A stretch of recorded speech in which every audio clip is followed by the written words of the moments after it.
Now, instability in South Sudan is sure to feature prominently on the agenda, but to unpack the significance of this AU summit, we're now joined by veteran editor, Mr. Mathatha Tsedu in studio. Sir, thank you so much for your time. Welcome. Thank you. Now, why is next week's summit so important?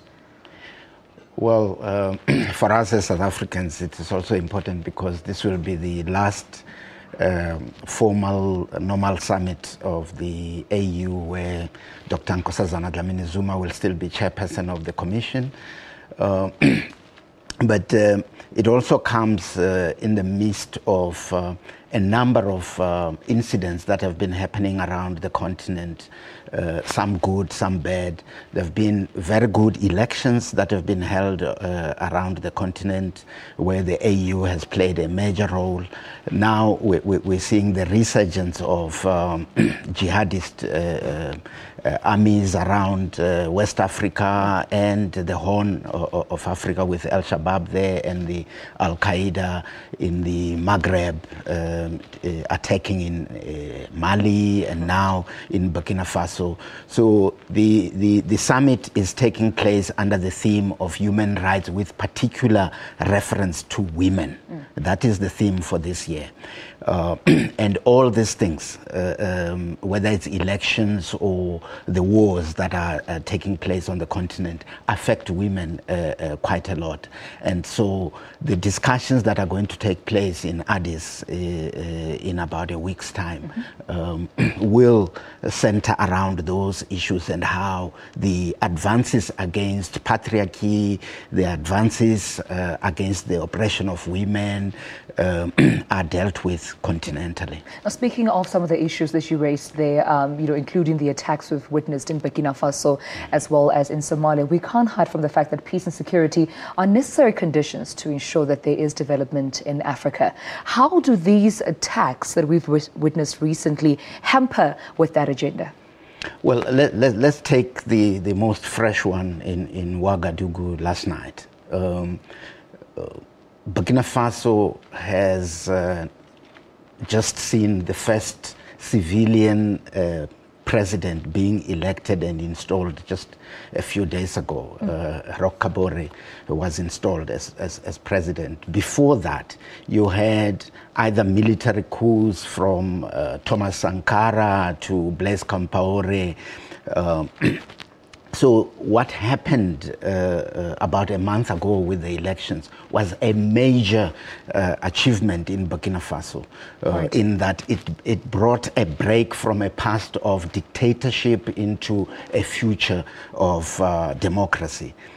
But even when those elections were about to be held, 3 days before they were held, the Burkinabe security forces intercepted 3 men with suicide belts that were coming in from Mali. The story was never really released. So there's been all this instability around there. So you have your situation in Burkina Faso where from the north you have the Islamist issues, right, that come through Mali. And then from the south, Burkina was at some point one country with Ivory Coast. It was one country. And then they separated. But you still have a lot of people who live in Ivory Coast who are actually Burkinabe. Now, there are people like the Speaker of the Ivory Coast Parliament, who the Burkinabe government have asked the International Criminal Court to indict because they're saying he was part of the coup that was tried last year. So there's instability there that comes either from the north or from the south.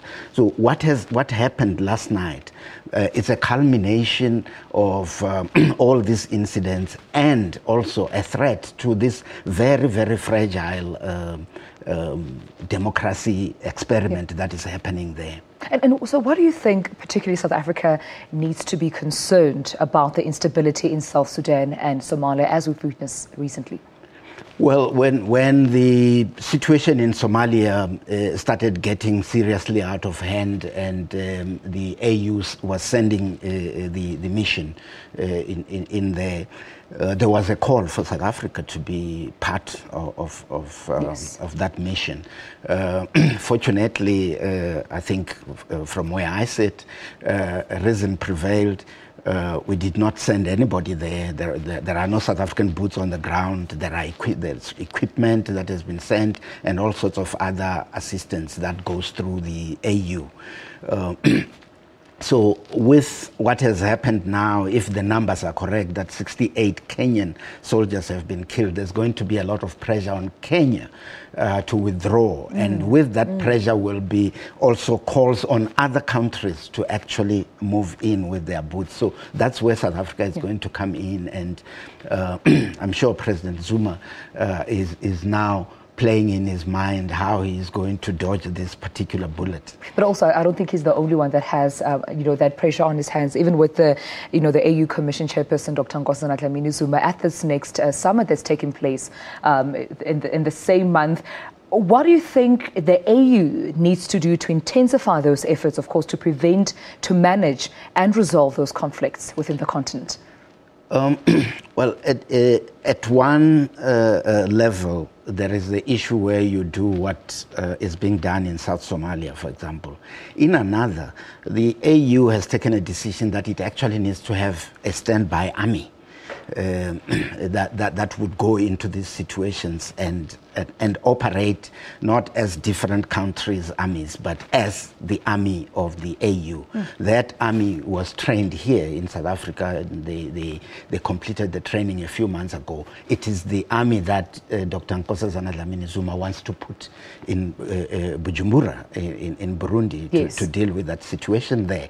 And Pierre Nkurunziza is saying, not on my watch. Yeah, I was about to ask that. Yeah. Does it even seem fruitful? Because he has prevented it, actually has been against that idea. And if he is not playing ball with the arrival of these troops, and the AU and the UN feel that it is necessary for the protection of civilians in Burundi, for that contingent to go in, how do you move forward?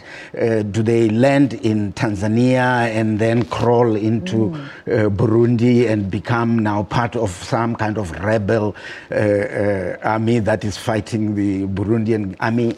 No, they can't. So it's a kind of stalemate, and it's one of the issues that will be uppermost in the minds of the leaders when they meet in Addis in about a week's time. And lastly, before I let you go, what can we expect to be the reaction from the international community, specifically because one of the military base, or particularly the military base that was attacked in Somalia, was a UN military base in southwest of Somalia?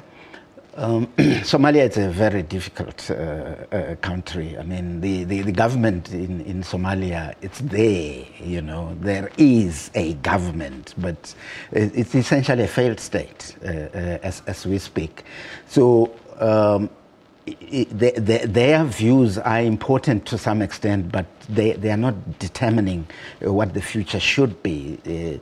So the international community can just replace the dead soldiers with new ones, condemn what has happened, but you're dealing with hardcore jihadists here who don't listen to the kind of thing about we condemn in the strongest terms possible. That doesn't mean anything to them. It doesn't wash. All right. Thank you so much, Mr. Mathatha Tsedu, veteran editor. Thank you for your time this morning. Thank you. Well, that was veteran editor Mathatha Tsedu, of course, telling us more about the African Union Summit that is scheduled to take place, of course, from the 21st to the 31st of January, also giving us a scope summary of what's been happening in the continent, of course, in parts of Somalia as well as Burkina Faso.